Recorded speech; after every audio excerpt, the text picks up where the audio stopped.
Welcome to the MadTrio podcast. This week we have the California Pariah, Jonathan Charney James, the Fat Man Stevens, Hello.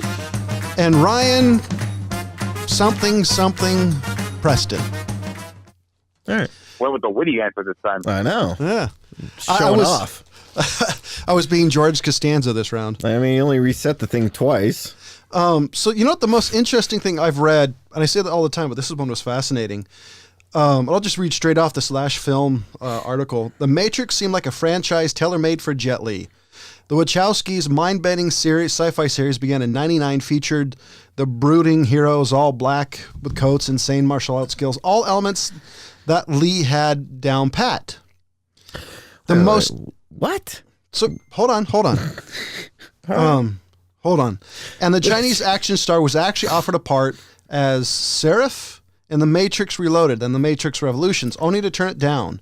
But a good reason for turning it down, in part in the defining franchise of the 90s and 2000. Basically what happened is a Jet Li, the reason he turned it down as Seraph in 2003 was related to the technology cautionary tale that the Matrix franchise was warned against. Basically, he had to sign over all of his moves. So Lee didn't want the film's Hollywood producers to own his martial arts moves and intellectual property. Definitely. I would have said fuck that too. And possibly digitally reproduce them with another person's face. Huh. I would have told him to F off. They could use that in perpetuity for any CGI thing that they fucking do.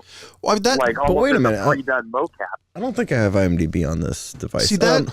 But when did he do his epics like Hero and? But none of them were like The Matrix, where he would be signing over his rights. No, but what I'm saying is like him turning that down. Maybe that pushed roles? Him in a different direction to do movies like Hero. I can't think of. I sure as hell hope it wasn't the one. I think the one was around the time Matrix came out, but that blew my mind because I was thinking I actually think it was better that he didn't, because I don't think, well, besides the fact I really dislike the latter two Matrix movies, I don't think he would have added anything to that movie that would have been worth him risking. It would have just been a name. Yeah.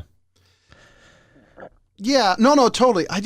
Ryan, when did he do Hero? I mean, you got IMDb Hero is 2002. Okay, so it was a year before. Cradle to the Grave was let's check out that one. 2003. Rise to Honor was 2003, and then Unleashed was 2005. So he missed out on a payday, but potentially could have lost his intellectual property in the process. Not really. It would have just been a easier way to. It wouldn't have been worth it, because he would have lost, at least in Western cinema, he wouldn't have been able to do anything. Because in theory, if it's like I think it would be, he'd have to ask for permission to do what he's been doing. If it's like a lot of this stuff. Yeah, that's a lot to really just throw into I mean, for a role to say that you're just going to sign over. I mean, that's his repertoire. I mean, he's really not that fantastic of a character actor. Yeah, I mean it's. I mean, really, come on, Ryan. I mean, he's a martial arts actor. Well, he's basic. Yeah, for sure. In some ways, you could say he's like Jackie Chan, but without the comedy element. I mean, Jackie Chan handing the rights over to his martial arts ability and what he does, basically losing what makes him him. Yeah, I mean, if Jackie Chan signed over his martial arts abilities, he would. I mean, even still, his martial arts abilities are his comedy as well. Yeah, he's a very physical comedian. But if somehow you were able to sign over his intellectual that's a property, shitty thing to do to any actor, honestly. Well, I mean, it's just like I understand them wanting to use it in CGI and different shit like that, but to actually do that, I mean, that's just really handicaps them. I mean, people have done that to their names too, like their actual names. But it's not like what I told you back in when I had to sign over stuff about recipes. It's not as simple as just being like, okay, well, I just changed this ingredient. It's not the same damn recipe. Yeah, you can't do that with martial arts moves or wrestling moves. Like changing over a sandwich, you could change a couple of things, like you said, versus it's his style. It would be nearly impossible just because you'd be so used to doing certain moves. It would be completely retraining yourself for a different style, if it would be possible, which I don't know if it would be. I don't know. I mean, it's a lifetime of commitment to get to the level that Jackie Chan and Jet Li. Well, a lot of it is on. you'd be retraining muscle memory, because a lot of it you don't think about. Like if you watch all these MMA fighters, it's all reaction. Yeah, true. I mean, they're thinking about what they're going to do, but when it comes down to the clinch, their body's reacting. Their mind isn't necessarily thinking about things. And that could cost you a lot of money if you do that in the middle of a film. There's a wrestler by the name of Big Show. His real name's Paul Wright or White. Where he took up boxing for a while, and his trainer said there's something called unconscious confidence. Basically, you see an opening, then you take it, but it's because you've been practicing so much that your mind sees the opening and it reacts. And he said by the time he would see the opening, it had already been closed.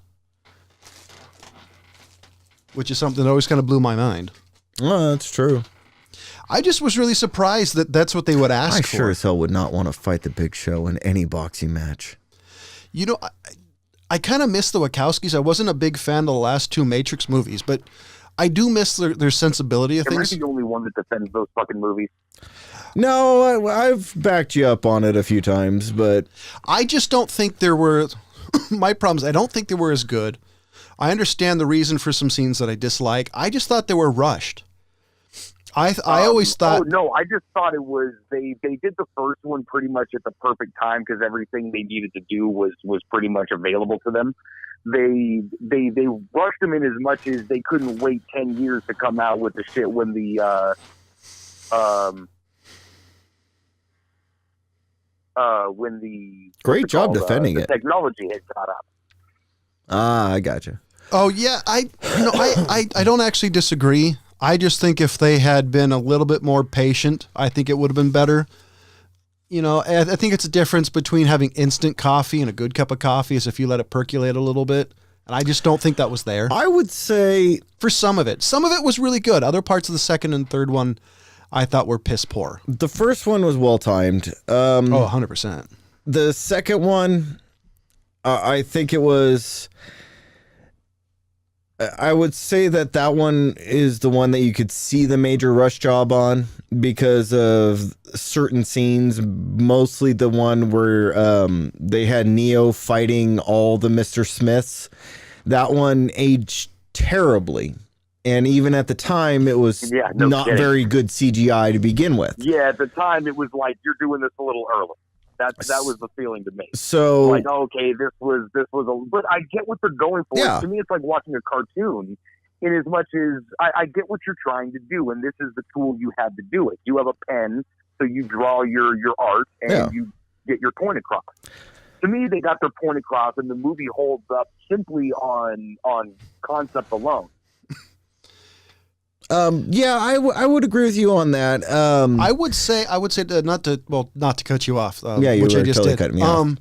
I would say the problem with second and third one is you have sequel syndrome, and you have the first Matrix was huge, and that's a lot to live up to in a sequel. And I think that's the problem for me, at least, anyways. Is that's a really hard thing to play up to is your expectations of it, which was part of it for me is they didn't live up to what the first one was. And I'm totally I get that as well. Conceptually, they did. That fucking freeway scene was dope. Yeah. The whole twins fucking weird guys was sick. The whole Keymaster thing was amazing. I mean, scene by scene, I could break down why the fuck I love the shit out of that movie. But I'm saying for me, I mean, it might have to a lot of people, but to me, I don't think it lived up to the first one. No, and it won't. To me personally, I don't think it ever will, John. The first one, but I don't think they had sequelitis. That's what I'm saying. No, I don't think they didn't jump the shark. They told the continuation of the story they were going for. Shark. But getting back to people being replaced or going out the roles or turning shit down. Did you guys know that Will Smith turned down Neo? Yeah. You know what he did instead? Men in Black? Wild Wild West. Really? I won't fault him on that one. The first one I enjoyed. I don't think he would have done it. I don't think he would have done a good Neo. Hold on. We're not glossing over that shit. We are. There's only one Wild Wild West movie. Yeah. I think for Will Smith, I think he did pretty good for that role. No, they tried other shit, but no. Shut up for a second. Hold on. Right. No one ever fucking put me shit again for liking a movie like Super when you were even barely about to defend Wild Wild West. What's wrong with Wild Wild West? It's one of the worst movies ever made. Why? Wow. Okay. Wow. It's one of those questions that you hope somebody asks you one day, but nobody ever does. And now I can't articulate the answer. There's not one aspect of that movie that's redeemable. It had a giant robotic spider as the bad guy. Yeah. I mean, you like Doc Ock, don't you? That movie again. Did you watch that movie when you were like 10 years old or something? When have I ever not been 10 years old? Yeah, good point, but I thought you had better taste. No, I mean, what is really wrong with that movie other than it's got Owen Wilson in it? Dude, the whole dynamic. Owen Wilson. I'm just torturing you now. Yeah, he's just fucking with you.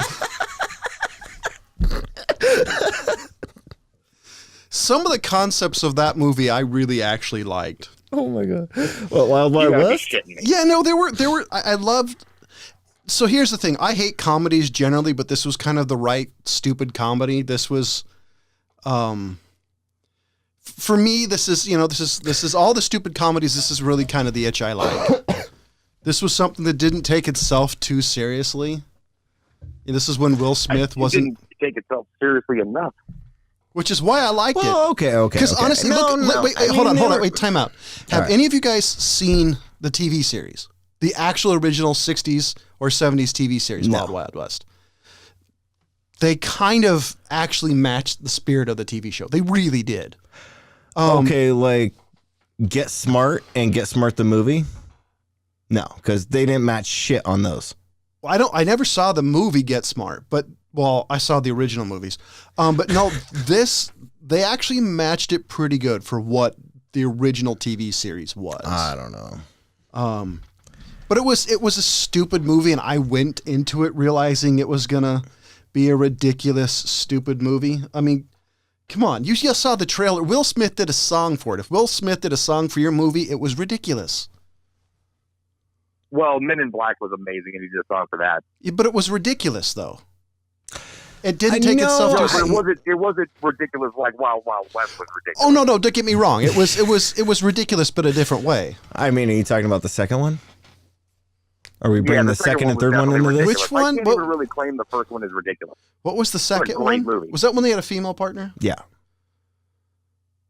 That was basically the Men in Black that shall not be named. I don't remember that one all that much. That's because it was such a piece of shit. I liked the last one. I thought it was pretty. Yeah, the third one was actually pretty. Yeah, I mean, it's basically like the Temple of Doom. Well, I would say Wild Wild West. One of the reasons I thought it was ridiculous for what they did.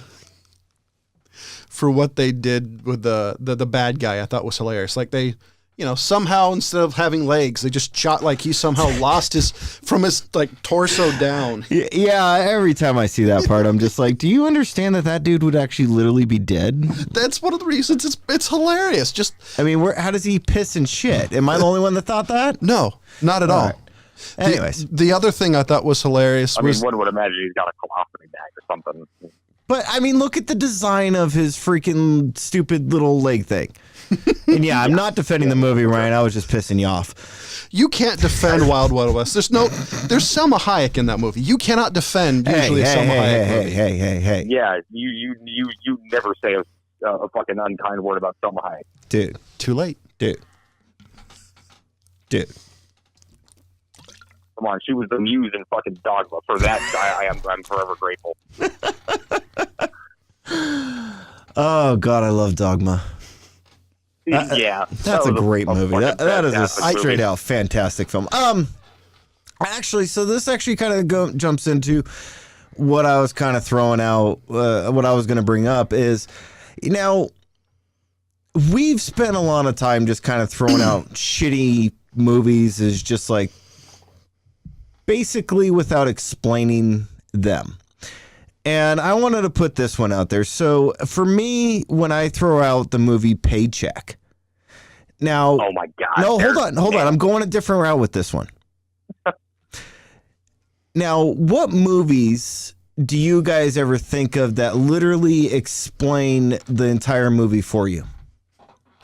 Repeat that again? So for me, Paycheck. It's basically he's after his paycheck, right? That's basically the whole premise of the damn movie. The premise of the movie. Yeah.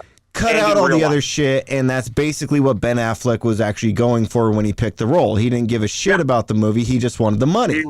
That was after the money for sure. Well, that's like so that's like Steve Tyler being on America's Most was it that Most Talent? Yeah, one of the singing shows because he was after a paycheck. Yeah, he bought a house. So, but I mean, I was thinking about this. So, another movie for me that like the title basically completely describes the entire movie is Shoot 'Em Up. Fantastic movie. Yeah. I love that movie. But there's really nothing in that movie of substance. It's just a shoot 'em up movie. Right. It really wears its heart on its sleeve. Yeah, so that's why I'm kind of like, are there other movies out there for you guys that like, the title explains everything about the film? I mean, in the instance of Paycheck, it also, basically explains why Ben Affleck chose that role. So at the top of my head, I don't have a movie, but I have an actor. Megan, how does that work into what I'm asking though? Well, it's similar as far as you know what the movie's going to be as soon as said person's going to be in it. Oh, okay. Megan Fox, you automatically know what it's going to be. A shitty teen film? Yeah. All right. And then I would also say Michael Bay movie with or same thing. Yeah, Michael Bay movie. Yeah. Or Angelina Jolie. There's usually like one or she's either an action hero, a crazy chick, or a crazy action hero. She hasn't really done too much out of that. So you're saying in the sense of as an actor picking or actress picking a role, you automatically understand what the film's going to be. 99% of the time with certain actors, yeah. I mean, you even throw in Adam Sandler into that. Christopher Lambert from The Highlander. As if we didn't know who Christopher Lambert was. Well, I mean, if we actually have more than one other person listening to this, and that being John as he edits it, somebody might not know who Christopher Lambert is. He hasn't really done anything of note in quite a while. I don't even know if he's still acting. Come on, he was the first Raiden. True. Oh, God. But that was mid-90s. I just told you that true, and then I just envisioned him as Raiden, and that's where the oh, God came from. By the way, you know what the best thing about that movie was? This soundtrack is amazing. Back then, it was really good. Yeah. Well, that song, wasn't there three? Theme. Wasn't there three? Yeah, there were Mortal Kombat movies. Mortal Kombat movies. But there was three of them. I thought there was only two. I think there was three. I think there's three. I'm pretty sure there's. I know there's at least two. You never know; they pop up, and at this point in time, we can count the video games. No, that's true. Oh God, that's a good question though. As far as what movies tell you what they are. Yeah, another one, and I was thinking about it, and it basically is the whole movie, but for me, there's more substance than just the title would be 4 Rooms. No, yeah, 4 Rooms is basically a descriptor of the plot overall. But there's more substance to it than I would say the plot device. Yeah. It's the device used to tell stories. Clockwork Orange. Yeah, but I mean... Well, but it's the same thing as 4 Rooms. You hear the name, and it's like, that doesn't make any sense. And then you see the movie, and it's like, perfect name. Oh, okay. I could see what you're saying. Explaining it. Anyway, what do you have any, Ryan? I mean, I don't know. I can kind of do that math with a lot of titles. But with a decent premise behind it. Yeah, I don't know. It's all kind of arbitrary to me. Really? See, I would have figured you had a couple more. Well, I mean, because I'm thinking shit like The Expendables, you know what I mean, or something like that. Like, okay, well, that sounds like a mindless action movie. Cape Fear. Fast and the Furious, anything, you know, is that kind of shit. Like, oh, okay, this movie is going to be about cars. But I'm just kind of throwing out there, like, I mean, like, one that wouldn't fit it for me would be Predator, even though it tells you what the film, you know, like, you're going to have a predatory animal after it, but they don't really... That wouldn't fit it for me because they don't tell you if it's like an alien. I mean, if it was Alien, Predator, Arnold Schwarzenegger. Or I mean, Bill Cosby. You know, something like that. But I mean, like... like Species, you really don't understand what that's going to be, you know? You would have to flip it over around the box to see what it was about. Cape Fear. You have to see the movie, but it's a perfect descriptor. Yeah, exactly, yeah. Yeah, see, that's the thing is I'm trying to... I can't think of something that I... Other than the ones I've named. Retroactively thinking of, like, after I saw the movie, I'm like, oh, of course, it makes perfect sense. Well, Mean Girls, I've never seen the movie, but if you watch the trailer and everything, I've heard about it. Yeah, but would you say the same shit about White Chicks? Nailed it, yeah. After seeing the trailers, you could just say Wayans Brothers, and you would get the type of movie. It's like seeing a Medea movie, and it's just like, oh, okay. I've never seen a Medea movie, actually. For people who like those movies, those are the movies those people are going to like. Well, that would be the same thing as like National Lampoons. Exactly. It's not everybody's cup of tea. Now, I got a question about the National Lampoons. Why the fuck did that thing take off? Like, why did that become a thing that people were interested in? I actually have no idea. Christmas Vacation's the only one I like. That's the only thing I can think of is like, because I don't remember films before it. Was the movie. Oh, that's right. I forgot about it. It was a magazine. Oh, that's true. Yeah. Did you guys watch that documentary? Not documentary. It's actually a movie. It's called, damn it. It was on Netflix. A Stupid and Futile Gesture, I think it's called, if I remember right. With Will Forte playing the guy who basically creates National Lampoon magazine with the other guy while they're at Harvard. Because that's what it is. It's the Harvard joke magazine, essentially. Was it Bill Murray? Yeah. Oh, yeah. Like, everybody was in it. Like, everybody fucking funny ever in the 70s was in that shit. Yeah. Was it Conan O'Brien in that? I don't know. I think Chevy Chase was. Sorry. No, I lost interest after the Christmas Vacation and things like that. I didn't like, honestly. Yeah, I mean, Vacation was good. Christmas Vacation was good. Christmas Vacation was the only one I liked. I didn't like Summer Vacation. I don't know why. It never clicked. The first Vacation was fucking amazing. I agree with that. The first Vacation was really amazing, but when I saw it as a kid, I wasn't a big fan of it. I liked it as a kid. I haven't seen it since. I liked it when, like the whole car got jacked while they're sitting in it. That was just great. Yeah, that was the best thing ever.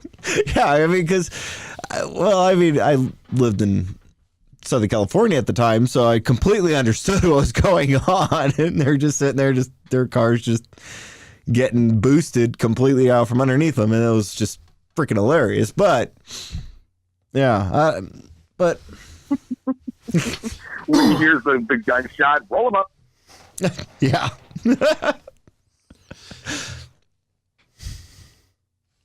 Another actor would be Rainn Wilson. He's another actor who's usually pigeonholed in roles. Are you just really gotta bring Super back into this all the time? No, it's actually not about Super, but he plays tentacle porn, isn't it? Yeah, baby. He usually plays those type of roles, but he was in an episode of Numbers. The tentacle of God. He was in an episode of the TV show Numbers playing a fairly serious character. And he did pretty good. But he's more pigeonholed into those comedies. Let me tell you the sleeper on fucking Rainn Wilson, because I wasn't like up the Rainn Wilson ass I liked The Office, and I liked his character, but it was I thought he was kind of like you said, sort of pigeonholed or just one particular guy. Have you seen The Rocker? Oh, I've seen part of it, I haven't not seen the whole thing. I remember you talking about it.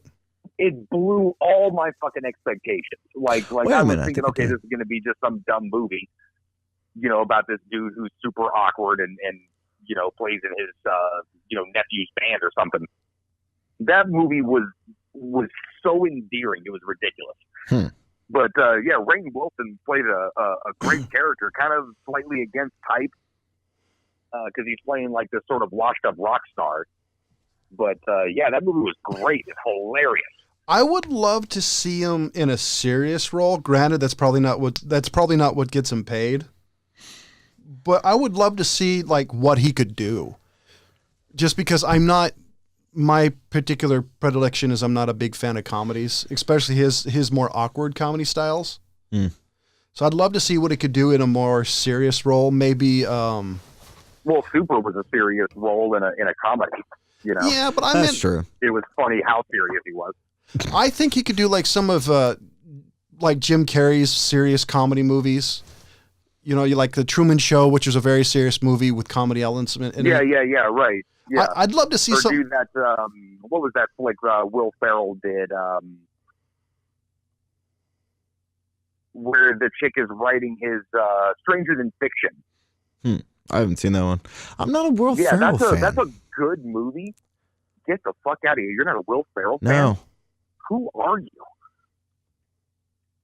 No, I've just never been a Will Ferrell fan, even when he was on Saturday Night Live. I'm not a big fan of him. I can see why people like him. him in Elf.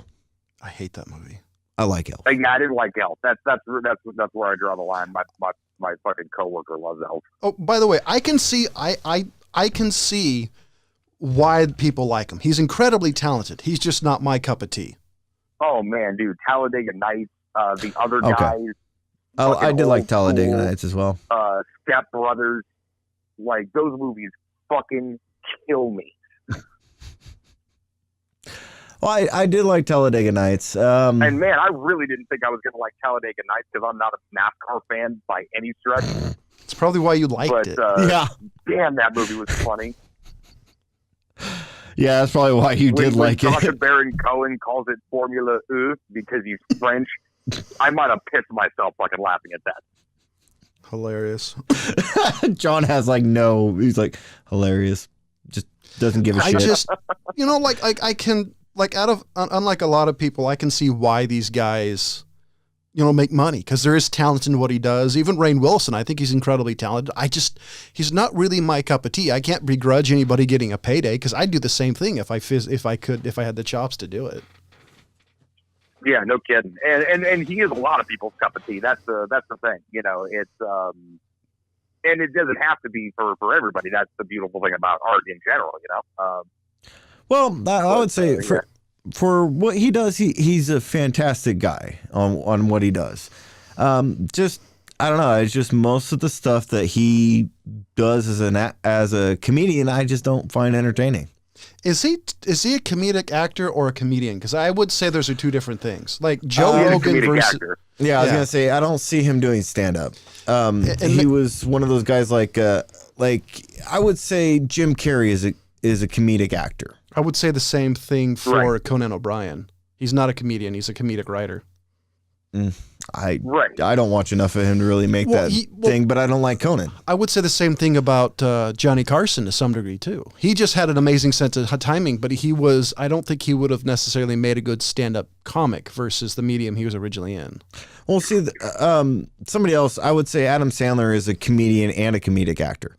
Well, because he was originally a comedian, same with Roseanne. Yeah, but I never found her funny. Some of her early stand-up was yeah, dude. I used funny. To have all of Adam Sandler's fucking albums back Me in too. the day. I still love that song. What the hell happened to me? Hell yeah, man! Fantastic song. One of the best ones ever written. In those fucking things were amazing. Oh yeah. I was never a fucking goat. Never a big Adam Sandler fan. Another guy like I could see his talent, but just wasn't really. Man, I was definitely the right age for Adam Sandler. You're still the right age for Adam Sandler. Exactly. Yeah, like all of his new shit. I'm like, hey, this is good too. Well, that's why I liked the funny people movie. That one was just dude. Funny People was so good, man. I mean, it was just so close to home on him as a person and actor. And it made you understand it so easily, right off the bat, and then you kind of put yourself in the Seth Rogen character, as this guy helping him out, through this terrible fucking thing. Yeah. Yeah, dude, what a great movie that was. I agree. So we've kind of talked about this before. Were there any movies that made you really like an actor? For example, the one I keep telling people is Everything is Illuminated made me actually appreciate Elijah Woods. Because before, I didn't really like any of his movies. And you see this and you see, okay. North was the shit. Well, you were the right age for North. Fucking A, right I was. You're still the right age for North. Come on, Bruce Willis, man, and Elijah Wood. I didn't like him up until Everything is Illuminated. You know, I wasn't even sold on him as Frodo. So what do you think? Any I movies? talked some shit about Frodo, but I still liked it. Low key. I just couldn't admit it to my friends because I live near the hood. You know, I would say for Frodo, I just didn't like the way it was directed. For me, and I found this to really bother a lot of people my age as well, is I didn't like Russell Crowe for a very long time. I did not like him. I didn't want to watch his movies. Even Gladiator, other than the Gladiator battles, I really didn't give a shit about Gladiator. None of it. And then I saw A Beautiful Mind. Oh, yeah. No shit. And once I saw A Beautiful Mind, that one changed my complete perspective of Russell Crowe as an actor and as a person. And I actually paid attention to him. But before that, I didn't like him at all. Oh, there were multiple reasons. Like Gladiator, like one of the issues I had, because I actually liked part of Gladiator. But once you see it once, you'll never have to watch it again. Yeah. It's not like Blade Runner where you can watch multiple times and pick up little things. Yeah. The biggest problem I know is certain type of guys really loved it. Like I remember every church group I was a part of that was a men's group would have, let's be Maximus. And I'm thinking, so you want your wife and child to be murdered? You want to get dyed in the end by River Phoenix's brother? That's really aimed for that, you know. And there's an actor I still don't like. You know, I actually liked him. Name a film that you like him in. The Johnny Cash movie. Joaquin. I thought he did a good job in the Johnny Cash. Yeah, Joaquin is kind of hit or miss for me. Yeah, the Johnny Cash one was great. No, I don't think he could sing like him. I can't do it. Well, that's because he's got a damn hair lip. Yeah, that's a little harsh. I don't care. That is, a little discriminatory. Ask me if I care. Oh, I'll say Ray and Jamie Foxx in the movie Ray. Oh, see, I liked Jamie Foxx before that, but to see him playing that role, everything except for the new Robin Hood movie. I just saw that the other day. Don't watch that movie. It looks fun. It looks like another stupid. He's no movie. Morgan Freeman. It is not a good film. It can't be. So Kevin Costner on the scale between the original, the one where he's wearing tights to. Kevin Tights? Yeah. Well, I forgot what it is. So the original one made in the 50s to Kevin Costner. Where would it be?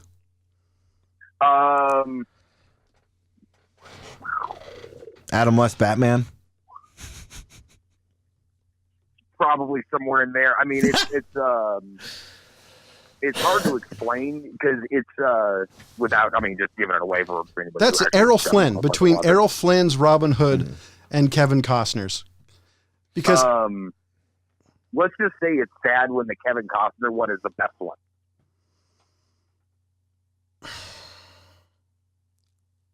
I'll give it to you. I actually really like the Errol Flynn one, but that's because I'm a fan of older movies. The one I really hated, and it had so much potential, was Russell Crowe's. Because that one did have some potential, but it tried to go with that dark, brooding angle of the whole thing and just got lost in its own image. And the other part that I really disliked was he really wasn't Robin of Locksley. He was some other schlep. He was just some guy. Yeah, that kind of bothered me because it was like, it was worth the try. They always seem to drag out Robin Hood just like they dragged out King Arthur with the guy who played Jax. Those characters and, archetypes get dragged out every 10, 20 years. Well, by the way, that movie was the one that sucked. just went out, that came out not that long ago. That was the one with, what was the guy who played Shoot 'em Up? Clive Owen? Yeah, didn't he did a King Arthur one a couple of years, like 20 years ago. Yeah. 15, 20 years ago. Something like that. Yeah, maybe 10 or so. Yeah. Oh, yes. That one wasn't bad. Not Lancelot. It was King Arthur.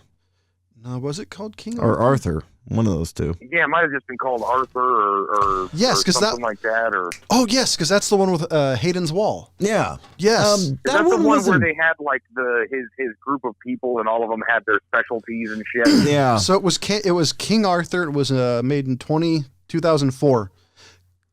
Yes, this is the one that they were 15 years ago. Yeah. They were these children, this village or state. They owed Rome children. Yeah, but and that's actually what was going on.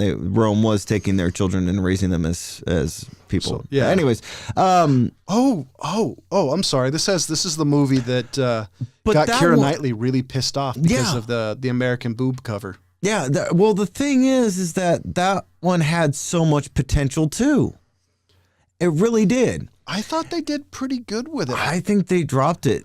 So what? So let's take that movie. Would you have it towards like Lord Greystoke, the really serious Tarzan movie, versus like the one from Starship Troopers?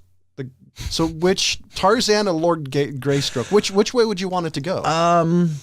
Because I thought they did it as good as they could without making it more of a serious movie.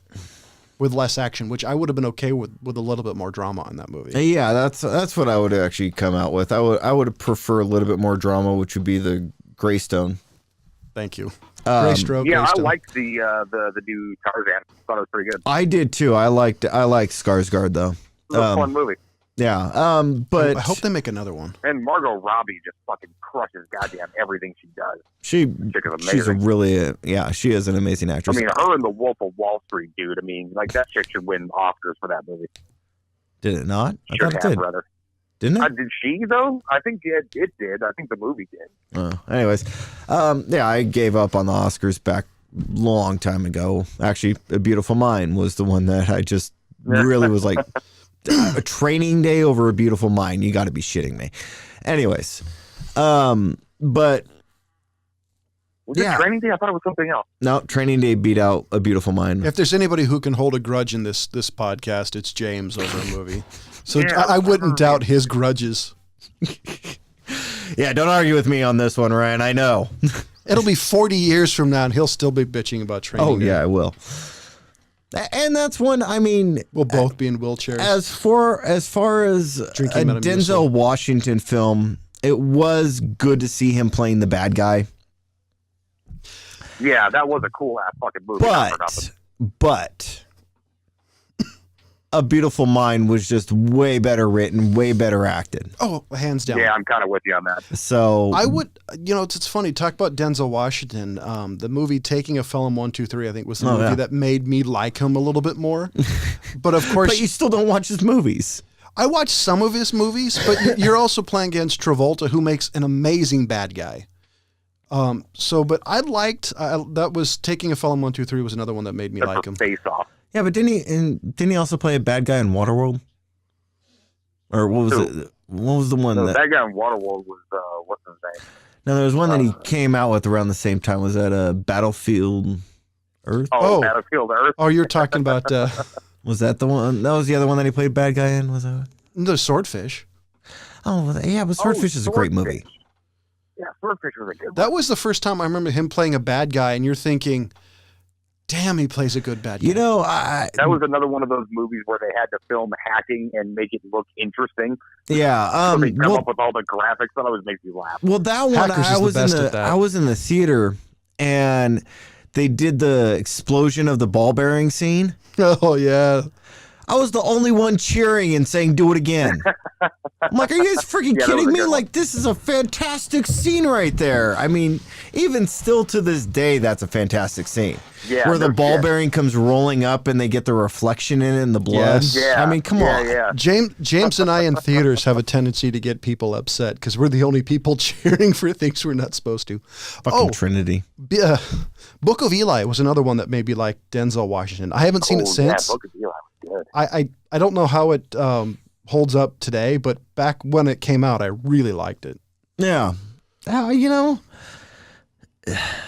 That one was a little bit too much desolation for me, you know, kind of like how they portrayed the Earth type thing. And that really scratched my post-apocalyptic itch. I mean, it's not my favorite niche in it. I'm more in the big fan of the like the hardcore space sci-fi, you know. All right. But yeah, I like.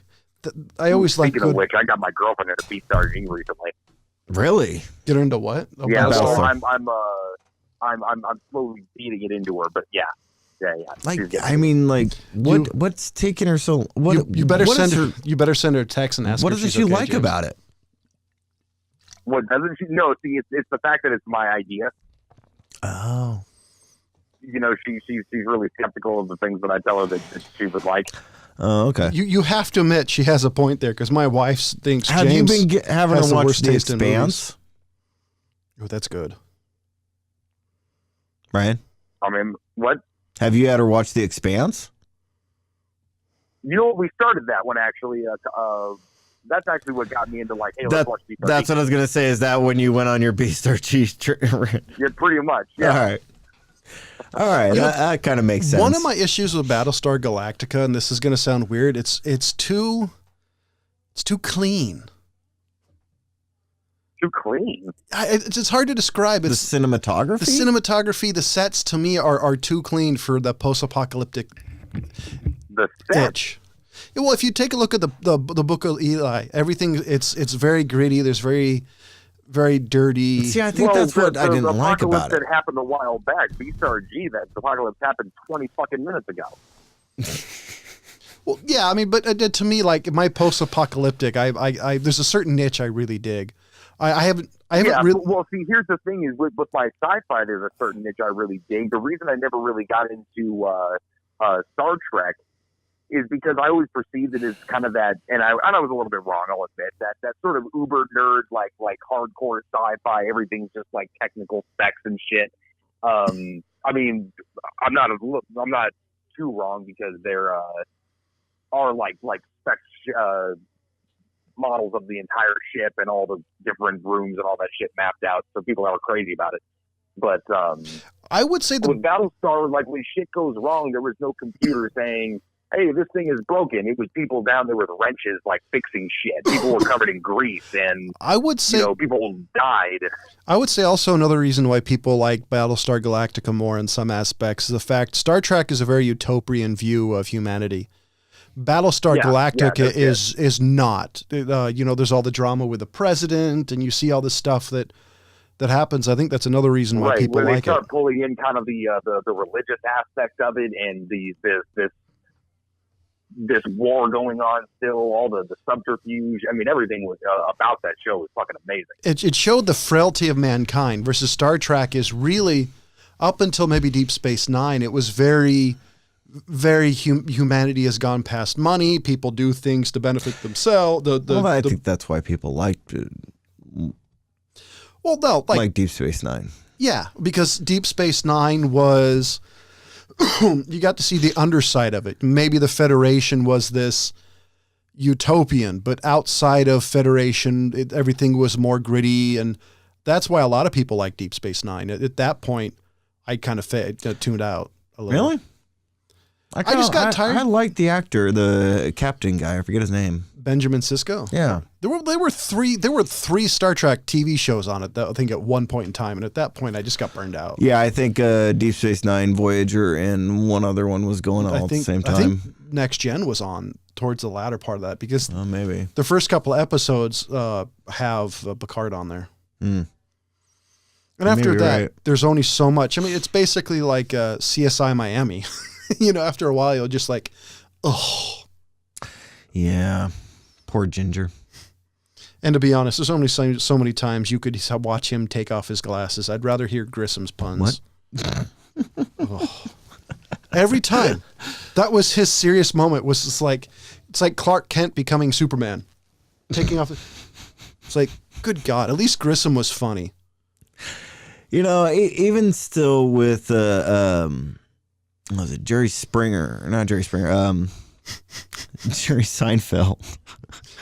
You're not the mama. When he kind of explained that's why he likes Superman over Batman is because Superman's disguise was his impression of mankind. Yeah. Clark Kent was the alter ego. So to me, he's mocking us then. Yeah. He thinks we're that stupid that he puts on glasses and we don't know who the fuck he is. Well, Bruce Wayne is Batman's secret identity. Well, that's true, but... Yeah, no, I'm convinced of that as well.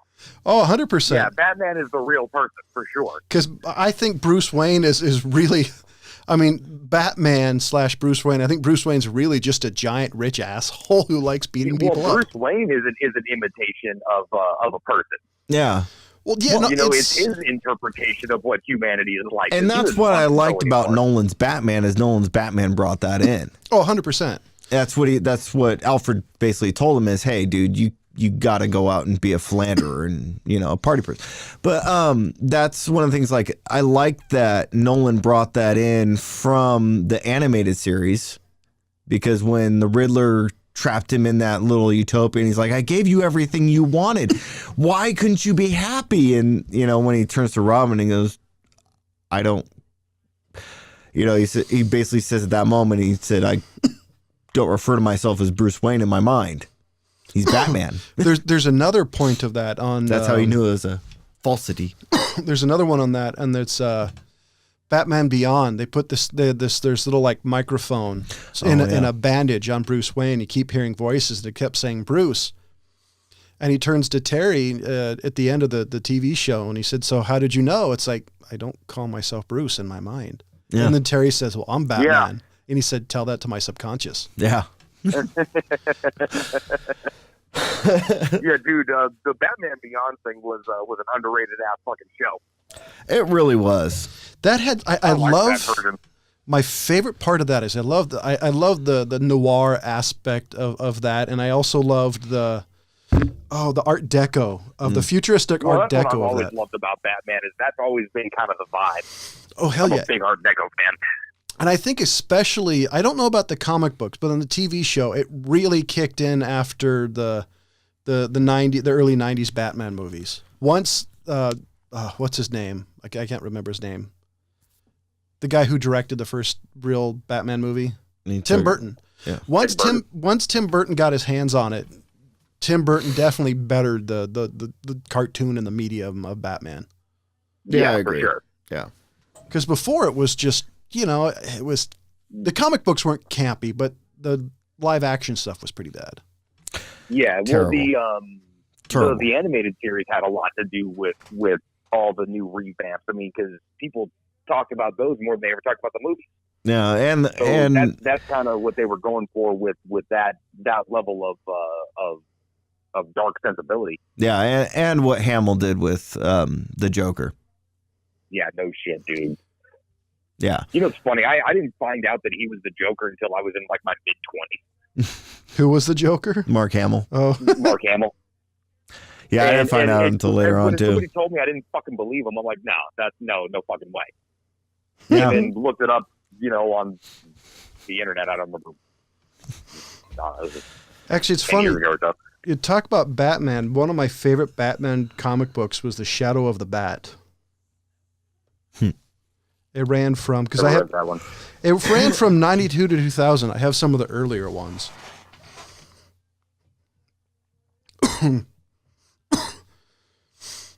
Oh, excuse me.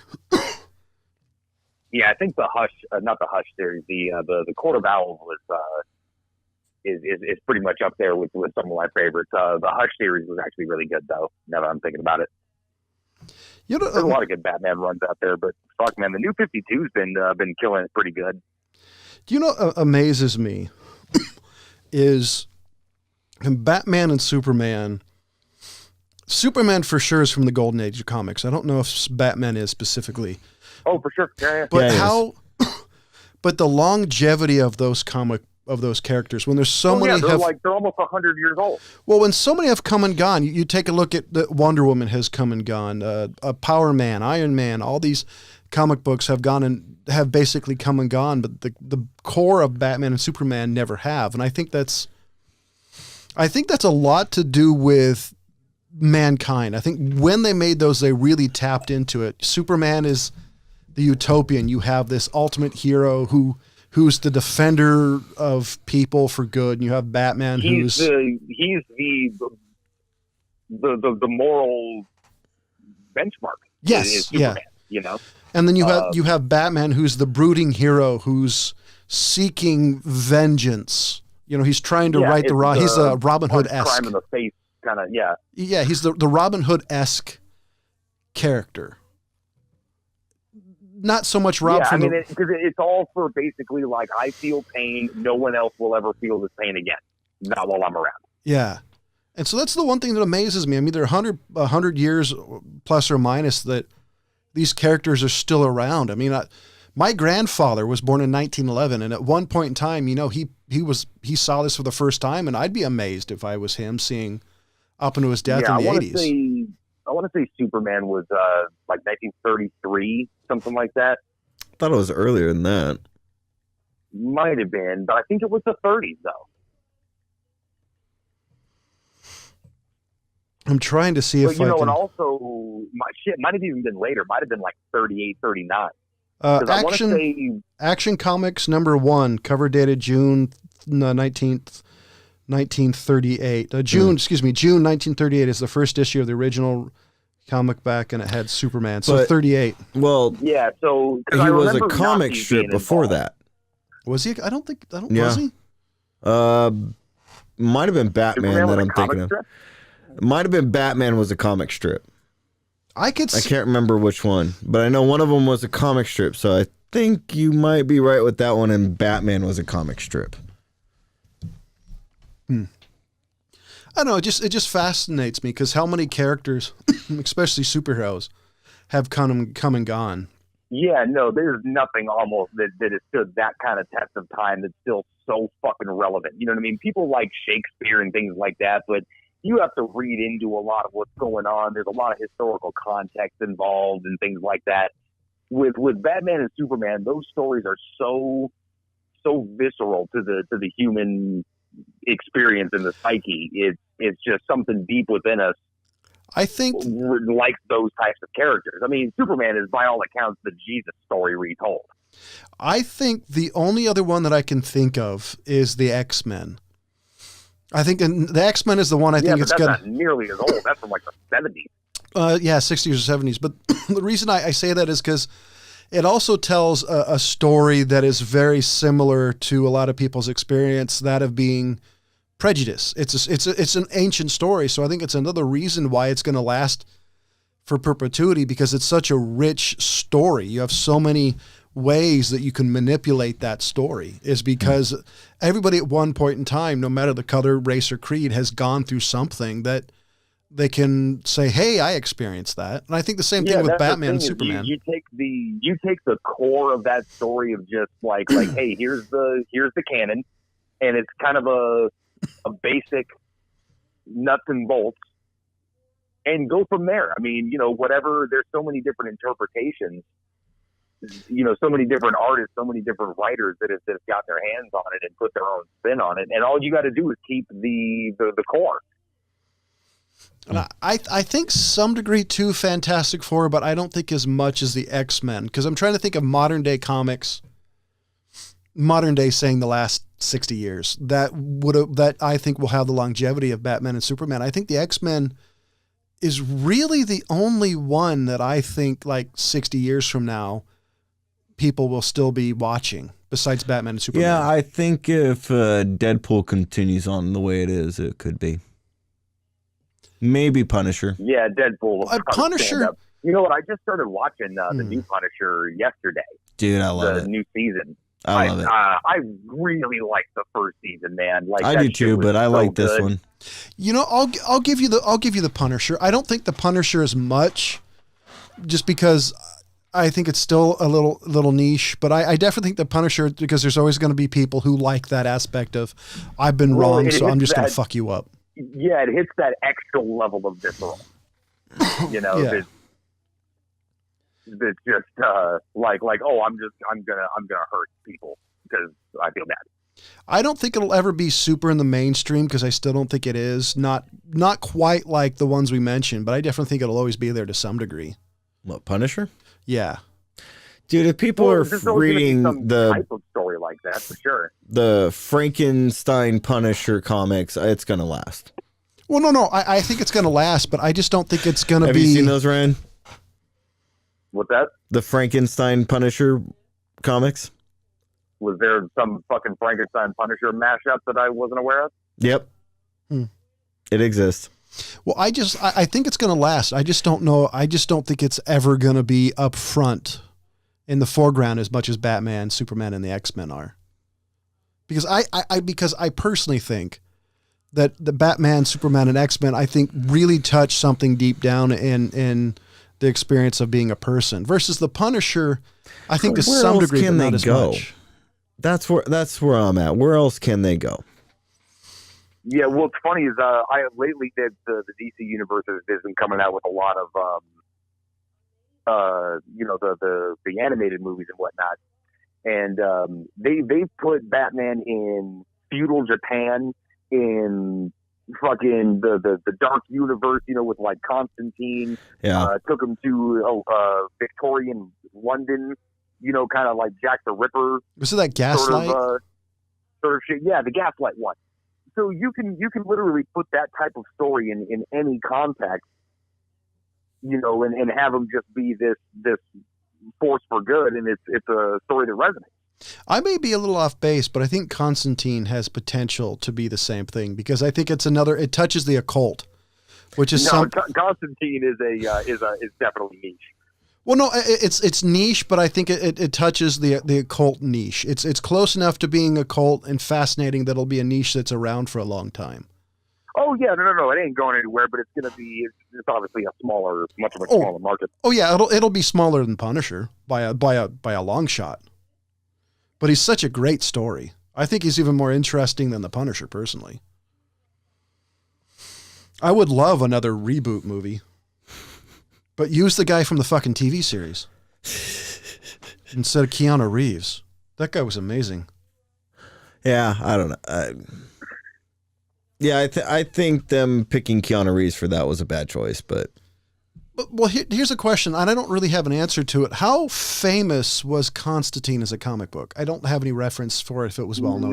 No, I was gonna say no. So Keanu doing it was probably the best thing for the medium. For that comic. Yeah, but they changed it so much because nobody really knows about the comic. They weren't exactly interested in the canon of keeping in line with canon.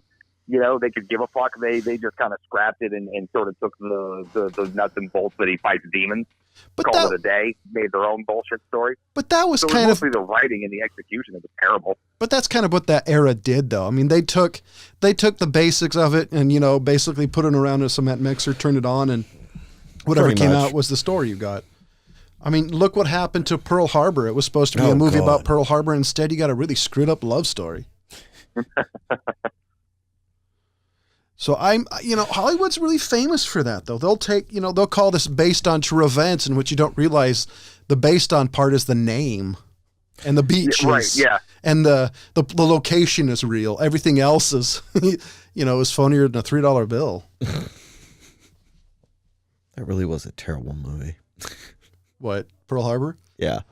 Oh, God. Titanic was more truthful than that movie. Yeah, fucking Titanic. The Titanic didn't happen? Ship sunk in real time. Exactly. Oh, thank God. The Titanic didn't happen, Ryan. That was all fake. Well, I meant the Titanic was a truer story. Where have you been? Conspiracy, dog. But since I never actually saw the Titanic movie, I can't really tell you how accurate it was. I've been avoiding it. You never saw the Titanic? No, I've been avoiding it. Avoid that movie. Because I told people no. And I was willing to stick to it. There weren't really people standing on the bow of a ship going down, what was it, the Atlantic? I don't know. Well, as far as I know, it really happened. I was not there, so how do I know? I really doubt that they would let anybody stand on the bow of the Titanic like that for any amount of time. In all honesty, yeah, there was a lot less regulations back in the day. Fuck, I was on a cruise ship and stood on the bow of the ship. Dude, lawn darts were a thing. You threw them up in the air and watched them come down. So there were definitely a lot less regulation. Hey, Ryan, go stand on the bow of the ship. I'm going to hold this lawn dart. You just stay right there.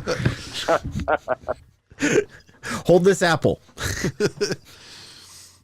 Oh, this. Yeah, let's play William Tell. Yeah, put this on your head. No, put it in your mouth. Shut the fuck up. Oh, God, there's a line I want to play with somebody I'd love to use in the right context. I have a great idea. What's that? Let's play William Tell. Because most people at this point have no fucking clue what that is. Because I get odd looks in my references that I use around you guys and all my friends, and they get that people look like a monkey doing a math problem. It's like Bill Clinton's trying to figure out what the definition of is. That's not what he was after. He just wanted to smoke a cigar. Oh, God. There's a taste I'll never get out. That mixed with tobacco. Same with that stain. Actually, it's the image of Linda Tripp. Oh, God. So we're running a little long. So any other stories you want to talk about before? No, I think we're tangent went pretty well. We're running a little long, so you guys want to make it longer, or what? I don't know. John's getting telemarketing calls. Actually, I said it's that's telling me it's time to put my son to bed. Oh. Good night. I sent I set an alarm just because at night, there's no clocks in my house for some reason, which I gotta fix.